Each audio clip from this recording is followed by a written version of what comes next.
Eu vi coisas que as pessoas jamais acreditariam. Naves de ataques em chamas nos arredores de Orion. Eu vi canhões de laser brilharem nos portais de Tannhauser.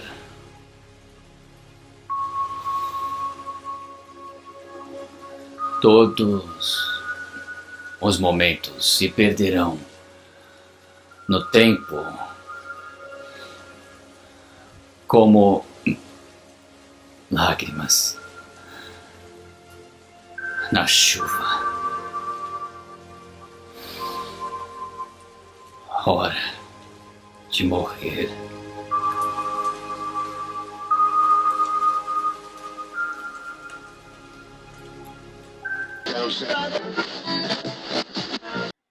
Tá começando agora o episódio de número 20.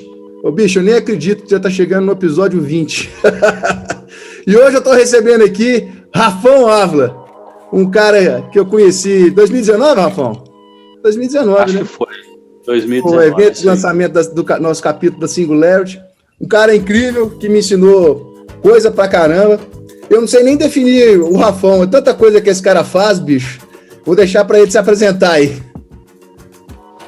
Então, cara, eu tenho muito a agradecer essa oportunidade de bater um papo contigo. A gente se conheceu realmente no contexto do lançamento do capítulo, né, da Singularity em Betim, mas também a gente começou a avançar em tantas conversas e tantas coisas que realmente aquilo foi só um mito inaugural, né, um evento inaugural, e a partir daí a gente começa a interagir em vários aspectos, inclusive acho que do nosso assunto de hoje, né, que vai fugir um pouco dessa dinâmica da inovação e vai caminhar um pouco para a espiritualidade, não é isso? É isso aí. E o Rafão tem o seguinte, velho, igual no evento de lançamento da Singularity, eu fui o único cara sem tema, foi o Rafão. O Rafão fez um compilado dos outros palestrantes, depois deu um show. Então, assim, o Rafão é um cara incrível. Eu queria que você se apresentasse, que eu acho incrível a sua apresentação. Um cara que fala de antiterrorismo. Como é que é, Rafão? A história é porque é o seguinte, a minha trajetória, eu tenho duas linhas de trajetória que eu costumo destacar, né? A minha parte formal, eu sou formado em Relações Internacionais, eu fiz um mestrado em Estudos Estratégicos, eu me tornei especialista em guerrilha e terrorismo, mas especificamente em guerrilha, né? Eu sou especialista em guerrilha. Eu fiz um doutorado na ciência da informação. Então, essa é a minha linha: Relações Internacionais, estratégia e ciência da informação. Essa é a minha linha acadêmica. A minha parte profissional, eu sou um professor de carreira, então eu passei por todos aqueles lugares de professor, coordenador de curso, chefe de departamento, e dentro dessa minha trajetória eu comecei a trabalhar com inovação pedagógica, metodológica, e comecei a ajudar outros professores a inovar no seu processo de ensino, né? E, portanto, inovar no processo de aprendizagem. Então isso foi a minha marca profissional. Mas a minha marca pessoal é interessante por quê? Porque eu nasci praticamente dentro das artes marciais. Eu fui lutador de Kung Fu dos meus 12 anos até os 32. Então eu fiz 20 anos de Mês passado, né, Rafão? 32. Não, na verdade já tem um tempinho já, cara. Assim, eu treinei Krav Maga, eu treinei boxe, né, o boxe tradicional, eu treinei Kung Fu, eu fiz arco e flecha lá no Mineirinho. Então, assim, eu tenho uma trajetória dentro da arte marcial muito, muito forte, e tinha uma preocupação muito grande desde pequeno mesmo, desde criança, da dimensão da espiritualidade. Eu estudei num colégio cristão, jesuíta, né? E como eu era muito rebelde, eu estudava as religiões e as questões da espiritualidade, acho que um pouco para confrontar os adultos. E aí eu fui passando por diversas trajetórias. Eu convivi durante um bom tempo dentro da sinagoga, porque eu tinha amigos que eles eram judeus. Eu morei no Rio de Janeiro com uma família da Umbanda. Então, assim, eu fui conhecendo essas diversas tradições religiosas, estudei o Alcorão, fui budista tibetano. Então, eu fui, ao longo da minha vida, buscando essa dimensão da espiritualidade, complementando essa minha outra trajetória. Então, se for resumir minha vida, é um pouco disso, sabe? O primeiro dia que eu te conheci, a gente estava conversando, você parou para dar uma aula de Kundalini lá na Uni. Exato. Começando o curso de Kundalini, lá no curso já dentro da cadeia da universitária, né? É isso aí. Da grade já, né? Então, assim, eu fui tentando trazer um pouco dessa experiência que eu vivenciei para a minha trajetória pessoal, mas sobretudo profissional. Então, hoje a gente pode depois explorar um pouquinho disso, né? Como é que eu vejo a relação entre inovação, educação, espiritualidade, como é que essas coisas estão se conectando. Mas eu trago isso da minha vida mesmo. Eu tenho uma trajetória muito parecida com a sua, eu não vivi todas essas experiências que você viveu, né? Mas essa diversidade toda. Mas eu também, desde muito novo, sempre tive essa pulga atrás da orelha, sabe? Eu sempre quis entender como é que funcionava. E eu hoje tenho uma percepção de que, a partir do momento que eu aceitei essa busca do desenvolvimento espiritual e pessoal, e para entender um pouco mais como as coisas funcionam, é como se, na verdade, você atravessasse um portal, né? E você começa a ter a percepção de que, na verdade, tudo se conecta, né? Eu acho que essa parte do desenvolvimento humano nosso está cada vez mais conectado também com o desenvolvimento profissional. Ô, bicho, você me deu uma aula naquele dia sobre a questão da maior tecnologia que a gente tem, né? Essa que é de graça e que já vem com a gente na hora que nasce, né? Exato. A gente começou, eu me lembro que eu falei um pouco assim olha que coisa maravilhosa se pensar que a nossa vida, ela é um breve intervalo entre a sua primeira e a sua última respiração. A respiração, ela marca, né, a sua existência. Você sai do útero da sua mãe e dá aquela primeiro choro / respirada. A sua vida vai ser uma sucessão ininterrupta de respirações. As suas emoções vão estar muitas vezes vinculadas à qualidade da sua própria respiração, e o fim da sua existência material, ela acontece quando você dá a sua última respiração. E aí, você que está ligado, né, a Singularity de alguma forma aí, através do capítulo, e eu também ligado por causa da Anima, né, e da Singularity Brasil que a gente representa, uma vez eu falei isso numa conversa com eles, falei assim, gente, a maior tecnologia exponencial que pode mudar a humanidade de fato é a gente reensinar o ser humano a respirar. Então, acho que essa foi uma coisa que eu aprendi e que de repente me deu esse insight. Gente, todas as pessoas na Terra, os 6 bilhões de habitantes na Terra, têm essa ferramenta inerente e eles precisam acionar essa tecnologia para melhorar a gente usa o dispositivo errado, né? A boca é para comer, né?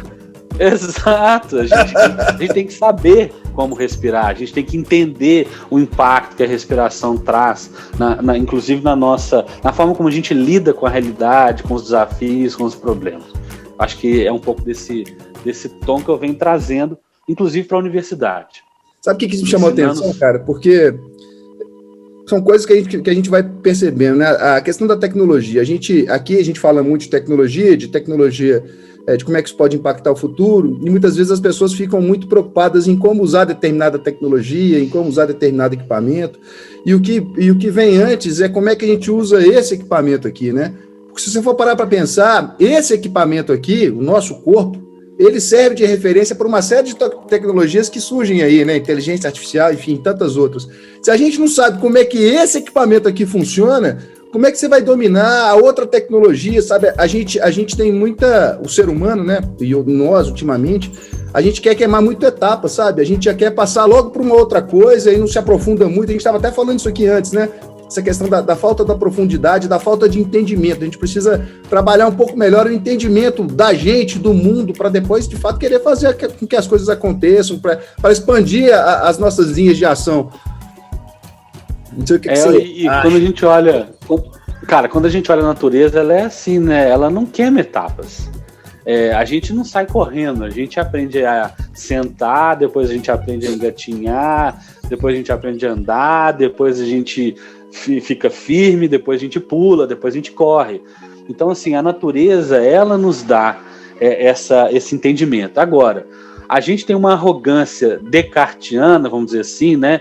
que ela vem trazendo pra gente a ideia de que a gente domina a natureza, que a gente é mais foda, para usar o termo, que a gente está além disso, a gente é um meta-ser, está além de todos os outros seres, e aí a gente tem essa arrogância, e isso vai manifestando na forma como a gente lida com a realidade. Eu preciso, para saber, por exemplo, o que eu quero ser, eu preciso, em primeiro lugar, me conhecer. E aí parte do conhecimento sobre a minha estrutura física, química, fisiológica, emocional. Aí vem a questão, né, das emoções frente à sua experiência com as emoções, da sua assinatura emocional. Aí daí vem como você aprendeu a lidar com os desafios na sua primeira infância. Ou seja, existe uma sequência lógica para você chegar na maturidade, na senioridade. A gente fica querendo queimar a etapa. E a gente pode, eventualmente, queimar uma outra etapa. Só que a gente sabe, tem que se entender que isso terá consequência. A conta chega, né, velho? Você entendeu isso? Se você entendeu isso, tá tudo certo. Você quer arriscar e queimar essa etapa? Quero. Ok, esteja ciente de quais são os custos disso. Né? A gente está querendo queimar a etapa, mas a gente é uma geração mimada, imatura, que não consegue lidar com as consequências das nossas escolhas. E aí tá o pior, né? Porque se você tomou uma opção de um caminho de queimar a etapa, que você depois tem a consciência de que essa conta vai aparecer e tudo bem. Se você souber lidar com ela, tudo bem, né? Esse talvez seja um desafio que eu tenho vivido, que é outro tapa de luva que você me deu, foi a tal da assinatura emocional, né? Você estava contando, eu depois vou pedir que você explique, mas eu sou um cara extremamente nervoso, libriano, que é boa praça, até na hora que pisa no pé, na hora que pisa o pé, vira aquele monstro. E eu tenho, desde quando você falou aquilo comigo, eu tenho tentado trabalhar a questão da minha assinatura emocional, né? Tem coisas que eu carrego comigo que são minhas e que eu preciso ressignificar a forma como eu lido com elas e como eu trago isso para o mundo, né? Eu acho que isso tem muita relação com a assinatura digital. E aí eu já incluo um outro tema que me incomoda muito, que é a questão dessa positividade tóxica, que todo mundo fica aí alardeando, que a gente tem que ser o meditar lá no alto da montanha e não sei o quê, e a gente não pode confrontar ideias, não pode se opor. Eu acho que não é assim que a gente funciona.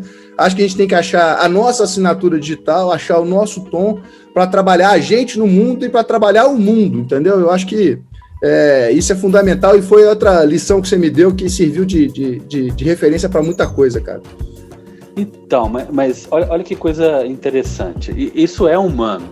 Essa necessidade de, eventualmente, limpar ou de esconder aquilo que a gente não quer socialmente as pessoas vejam. Então, se eu estou falando do século... Né? É da gente, olha só. Se eu estou falando do século XIX, você está indo lá num baile de máscaras, não sei aonde. Gente, você vai esconder que lá na sua casa você tem tal dificuldade. Isso é normal. A gente quer sempre mostrar um lado que a gente pensa ser o melhor. Né? Então a gente faz isso. Eu acho que as redes sociais, aí trazendo para o contemporâneo, elas enalteceram, elas potencializaram essa vitrine que só mostra a coisa boa. Sim. Então você só mostra o prato legal que você come, você só mostra a viagem que você faz, você só mostra a sua melhor roupa, seu melhor corte de cabelo, você só mostra o melhor. E aí a gente ficou viciado em só mostrar o melhor. Então algumas pessoas elas se fazem valer dessa orientação e começaram a vender uma ideia de que não, eu tenho que fazer todo dia acordar, tomar uma dose, para fazer minha dose de meditação e me alimentar saudável e só dizer frases bonitas e não confrontar. Só que isso afasta a gente do fato que nós somos humanos. Então, do que é a nossa essência muitas vezes, né?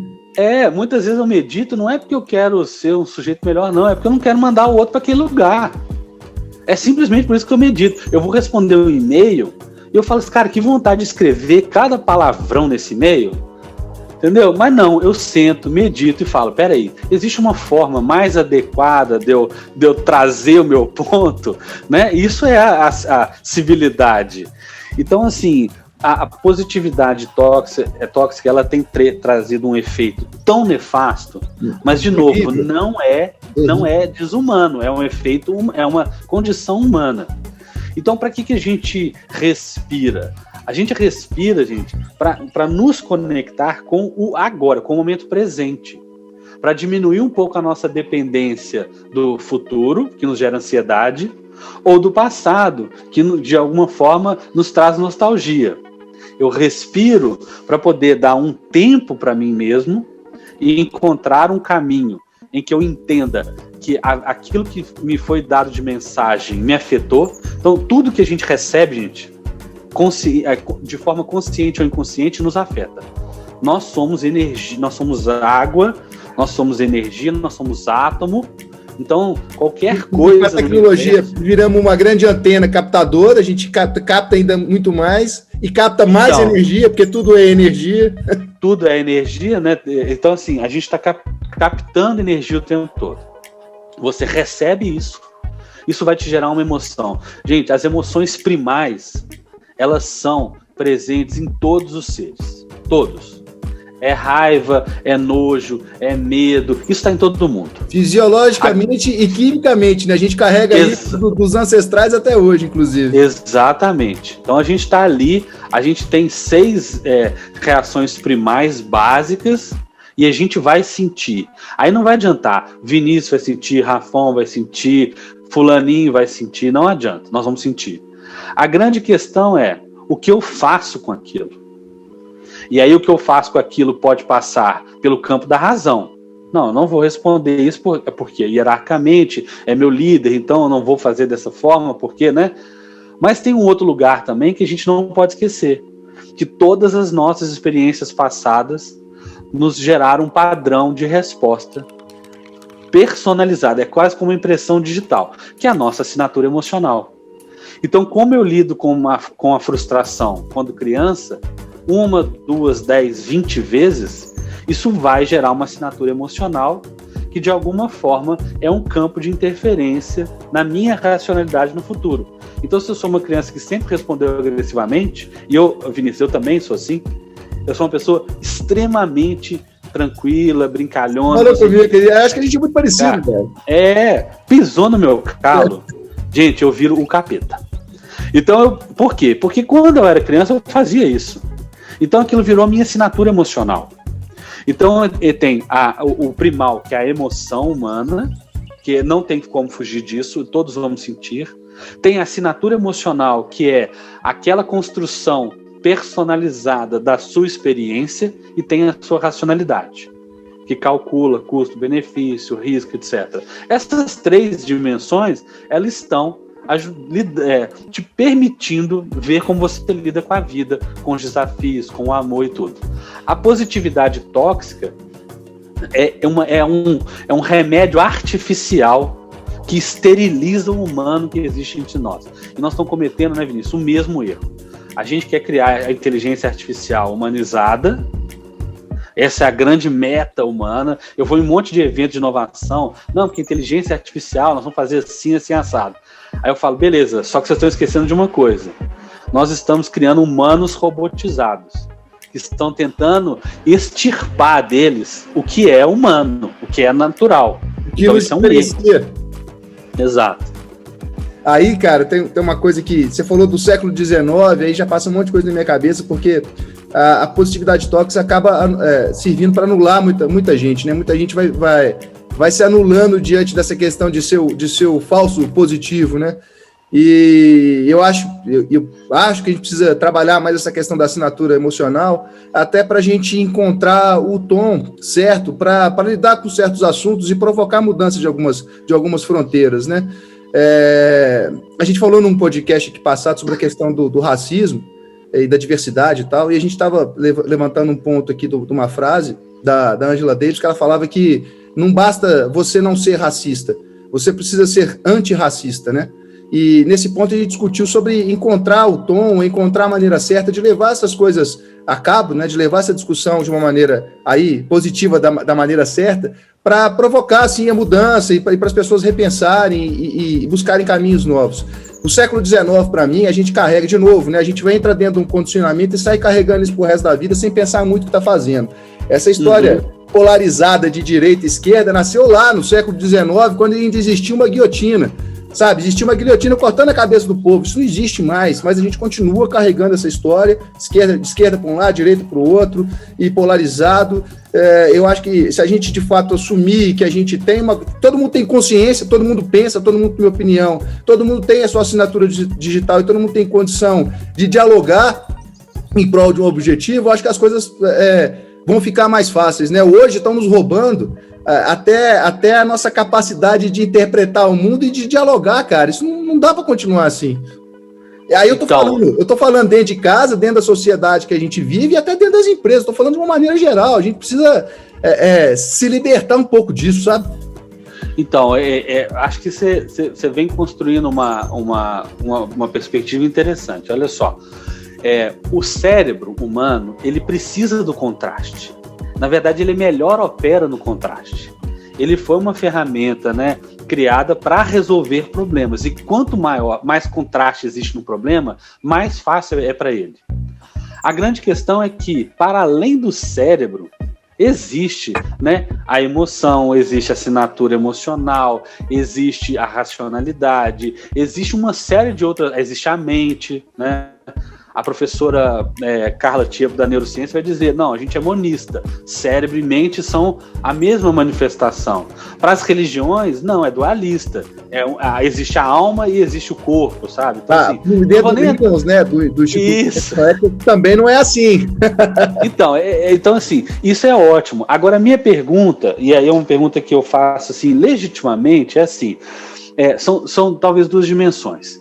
O que homem branco, hétero, né, de classe média, obviamente agora alcançando uma condição material muito diferenciada e tal, tenho para dizer sobre o racismo, tenho para dizer sobre o preconceito, tenho para dizer sobre o feminismo.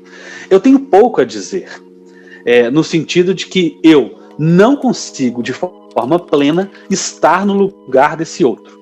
Então, por mais que a gente exercite a compaixão, por mais que a compaixão e a empatia sejam um elemento, eventualmente nós temos que nos calar e ouvir. Essa é uma sociedade, nossa sociedade é uma sociedade que desaprendeu a ouvir. Está sempre predisposta a combater, né? Exato.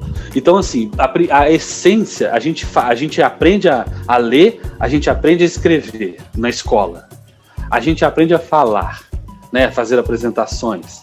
A gente aprende pouco a ouvir. Esse talvez é um dos elementos mais importantes. E aí, quando eu falo de compaixão e empatia, o meu desafio pessoal tem sido assim, cara, eu não sei o que é ser uma mulher andando na rua. Porque eu ando na rua, eu não tenho medo. Eu não tenho medo de ser assaltado, não tenho medo de ser estuprado, ou tenho menos, né? O que é isso na perspectiva dela? Faz parte da sua condição humana, né? Não é uma coisa que está com você o tempo todo, né? Eu não estou dentro daquele contexto. E aí, uma coisa é a gente ter sentimentos empáticos, né? Outra coisa é a gente agir diante da injustiça. O que eu tenho conversado com as pessoas é assim, cara, sentimento de empatia todos nós temos. E as pessoas adoram narrar isso. Não, SOS Amazonas, não, vamos fazer isso, vamos fazer aquilo, olha, Brumadinho, a gente se comove até um determinado ponto. A questão é o quanto você está disposto a sair desse plano e ir para o plano da ação. Você consegue sentir de fato o que o outro sente, você consegue sentir a ponto de poder agir. E quando você age, você é capaz de lidar com as consequências da ação, porque você vai receber confronto. Claro. Então, assim, a confrontação não é parte da existência. Se você, voltando à positividade tóxica, a positividade, gente, ela neutraliza a negatividade. A negatividade é parte da condição humana. Se eu estou extirpando também o diálogo, se eu estou extirpando o contraditório, a gente vai viver inerte. E aí tem um fenômeno político, gente, que é muito importante a gente lembrar, que é o chamado espiral de silêncio. E aí essa coisa sobre direita e esquerda. Alguém começa a gritar, o seu lado está errado, o seu lado está errado, o seu lado está errado. Você não grita, não, eu estou certo por causa disso. Você não grita, você começa a ficar em silêncio. Todas as pessoas que te olham e te veem como referência falam, putz, se ele não está questionando, quem sou eu para questionar? e elas entram em silêncio. E aí aquele que grita mais alto toma lugar daquelas vozes que vão sendo silenciadas. O que tem acontecido e que a gente tem observado é que as vozes estão tendo coragem de se levantar novamente. Só que nós temos que entender se a gente está disposto a nos ouvir novamente ou se a gente vai só gritar mais alto. Então, isso que mais me incomoda. Eu sou um professor universitário com 20 anos de experiência praticamente, né, num determinado campo, e tem gente que quer falar sobre a minha área achando que tem maior propriedade para falar do que eu, que estou ali 20 anos estudando aquilo em profundidade, porque gritam, porque não escutam. Então, acho que quando a gente falou no início, está tudo conectado. A educação, a gestão, a política, a ciência, está tudo em conexão. Então, a gente precisa observar um pouco, talvez, essa dimensão. E lembrar que a nossa sociedade, e na verdade o humano, gosta de ver a tragédia como entretenimento. Isso serviu uma Roma antiga no Coliseu, isso serve pra gente agora no contemporâneo. Eu fiz uma brincadeira outro dia. Eu assisti, gente, o Big Brother 1. Nós estamos na edição 20, eu acho. Não é isso? 21, não sei. Acho que é 21. A gente adora ver a miséria, o sofrimento humano, o confronto. Gente, isso faz parte do entretenimento humano. E isso é um contrassenso. Porque isso não fortalece o sentimento da compaixão, isso não fortalece a empatia, isso ajuda a condicionamento em cima de condicionamento, né? Então, se a gente só consegue existir a compaixão porque está próximo da gente, de fato você não vive a compaixão plena. Porque uma coisa é você ser compassivo com a sua família, ou com pessoas que são familiares a você, estão no seu entorno. A outra, gente, é você exercitar isso com estranhos, exercitar isso com outros seres sencientes, né? Com os animais, com a natureza, que a gente tem isso na nossa estrutura, que não seja só ocasional. Então tem coisa mais profunda aí. Não é só esse debate direita-esquerda. Não é. E de novo, você falou a questão do gritar, né? A gente precisa encontrar o tom para poder fazer isso, né? No final do dia, tá todo mundo querendo a mesma coisa, né? Então, se a gente aprender... Todo mundo quer ser feliz, né? Quer ser feliz, né? Não, todo mundo quer isso, no final do dia quer isso. Então, se a gente primeiro exercitar a audição para depois aprender a falar, eu acho que isso eu outro dia estava lendo, estudando muito sobre o silêncio, né? O poder do silêncio, né? Então, se eu pudesse fazer uma trilha, aí você me corrige se você não concordar, mas eu acho que a primeira trilha do silenciar é do ouvir, depois do de aprender a falar, sabe? O silêncio também tem um papel fundamental na vida da gente, e a gente muitas vezes se nega a silenciar, né? Todo mundo fica querendo achar a forma mais bonita de meditar. Cara, meditar funciona de diferentes formas e para diferentes pessoas, né? Eu encontrei a minha forma de meditar, eu encontrei a minha forma de silenciar. Muitas vezes o meu silenciar não é nem parado, é andando, é me exercitando. Para mim funciona, eu me conecto. Para você pode ser de uma outra forma. As pessoas precisam começar a querer se encontrar no silêncio primeiro, sabe? Eu acho que o silêncio é outra ferramenta foda que a gente tem e a gente quase não usa. Então, a gente separa muito na yoga, assim, existem 3 elementos que são importantes para a gente. O primeiro desses elementos é a própria mente. A mente, gente, as pessoas acham que você é a sua mente. Você não é a sua mente. Você não é esse conjunto de pensamentos que vem. Até porque se você falar assim, gente, eu sou uma contradição em pessoa. Eu tenho pensamentos que são muito fofinhos e eu tenho pensamentos absolutamente cruéis e maldosos. Você não é esse conjunto de pensamentos. Imagina que tem uma grande nuvem de pensamentos rodando na sua cabeça e de repente algum entra. Gente, algum pensamento entrou. Mas aí também tem um negocinho que a gente não presta atenção, né? O danado do subconsciente, né? A gente se expõe a uma série de porcarias durante o dia inteiro, e aí isso também serve de gatilho para uma série de coisas que não prestam, né? Nós temos ali, cara, tá ali, ó, pensamento tá nessa nuvem. E de repente um pensamento entra na sua mente. Aí existe a mente é essa em primeira instância, esse fluxo. Então, na yoga, por exemplo, existe um conceito da mente oscilante.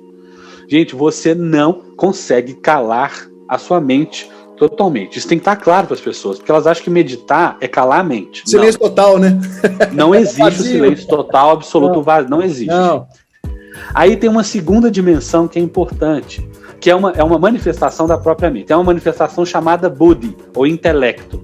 E tem uma manifestação chamada ahankara, ou arrancara, que é o ego. Gente, o ego é uma instância de pensamento que centraliza os pensamentos na noção do eu. Então, o Vinícius acha que ele é ele por causa de uma centralização de uma série de pensamentos e experiências. O ego, gente, é uma instância que diz pra gente o seguinte: busque prazer, evite a dor. Busque prazer agora, evite a dor. Evite a dor. Então, o ego é essa instância que quer sempre buscar o melhor para você. Isso não é um problema se ele está colocado no lugar certo, no momento certo. Então, a sua mente é aquela torrente de pensamentos, oscilante e tudo mais. Você recebe pensamentos o dia inteiro. E seu ego fala, procura só o que te dá prazer.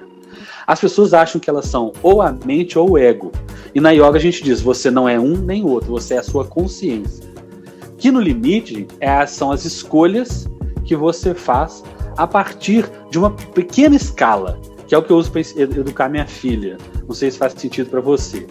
Isso é bom para mim e só para mim, mas isso é ruim para o outro e para o mundo? Então isso é um ato de puro egoísmo. Isso é bom para o outro, mas é ruim para mim e para o mundo? Isso é o tipo de entrega ingênua e que vai te prejudicar. Porque se você servir só ao interesse do outro, isso é contraproducente.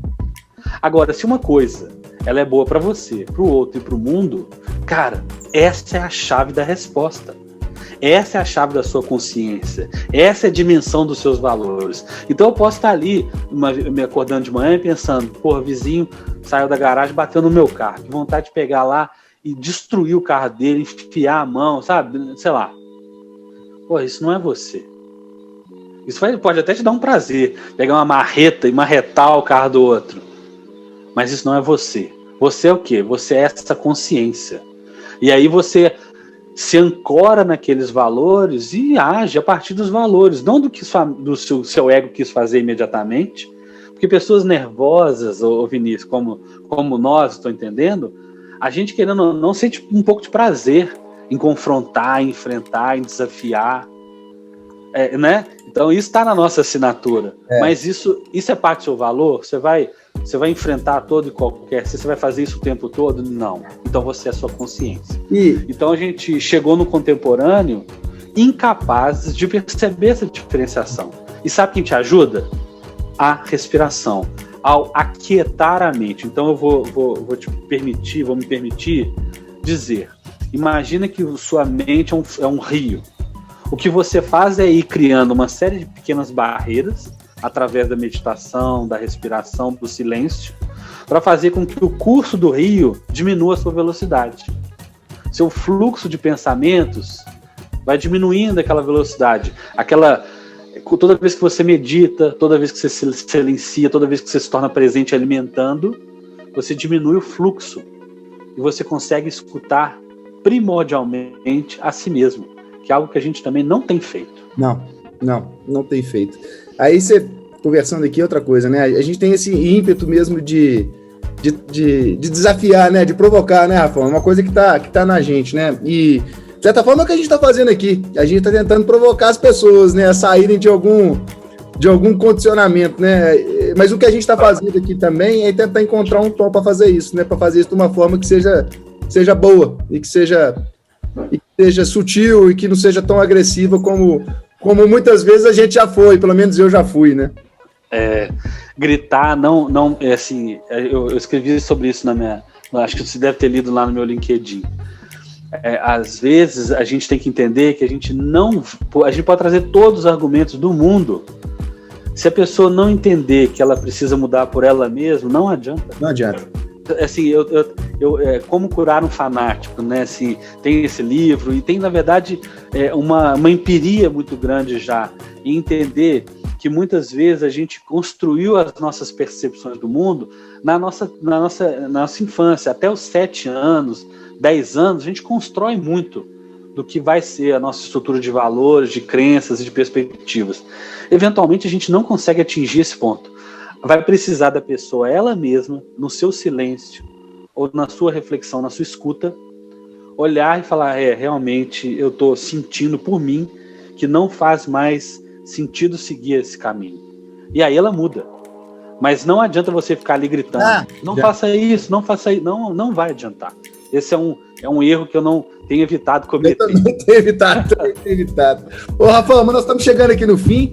Eu queria te fazer um desafio, bicho. Na verdade, trocar. Lá no lançamento, você nos fez um desafio. Eu queria fazer esse desafio para você. Naquele dia lá, você fez um exercício com quem estava no auditório. Tinha mais de 700 pessoas, gente em pé pra caramba lá, você lembra? Aquele auditório. Lembro. Mas todo mundo fez, todo mundo seguiu e todo mundo seguiu o seu exercício. Então, eu queria pedir para o final, porque a gente tem um ritual aqui. No finalzinho, a gente pede uma música, né? Para o convidado sugerir uma música. Mas antes da sua música, eu queria, se você topar, que você fizesse um exercício aí com a gente. Claro. Existe... Eu, se me permite fazer um jabá, né? Um jabá. Meu Deus. Não, é porque é o seguinte, ano passado, no início da pandemia, eu fiz uma... eu já entendi, como eu sou professor de Relações Internacionais, eu vim acompanhando a pandemia no mundo, né? Acontecendo em dezembro, janeiro, fevereiro, até chegar no Brasil. E aí, quando começou a história da gente ir para o home office, eu fiz durante 100 dias, eu fiz 100 meditações, ao vivo.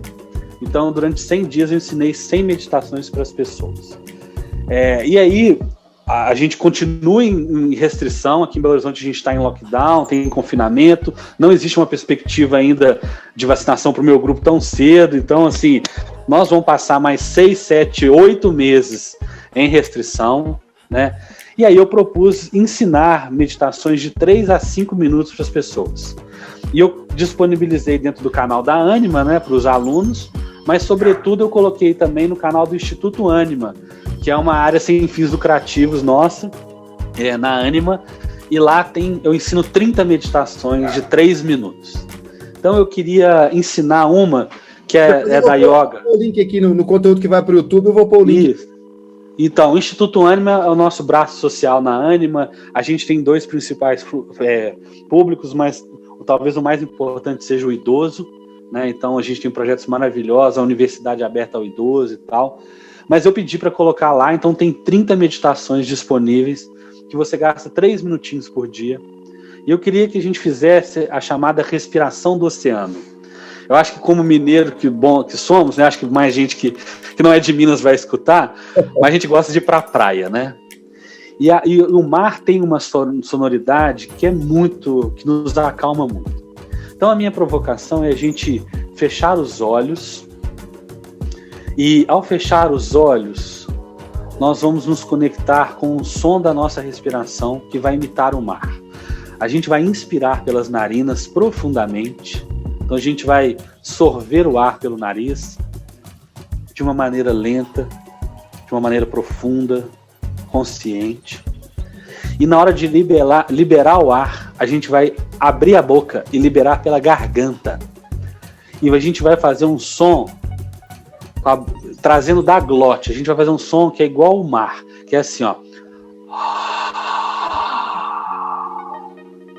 Então você vai inspirar pelo nariz e soltar o ar pela garganta, como se você quisesse embaçar um espelho ou um vidro.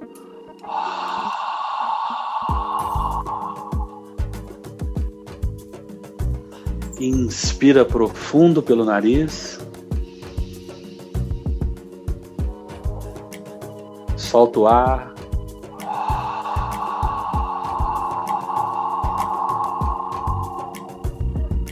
E vai alongando tanto a inspiração quanto a expiração nesse movimento. Se imagine de frente para o oceano. Esteja presente. Inspira. Solta o ar pela garganta.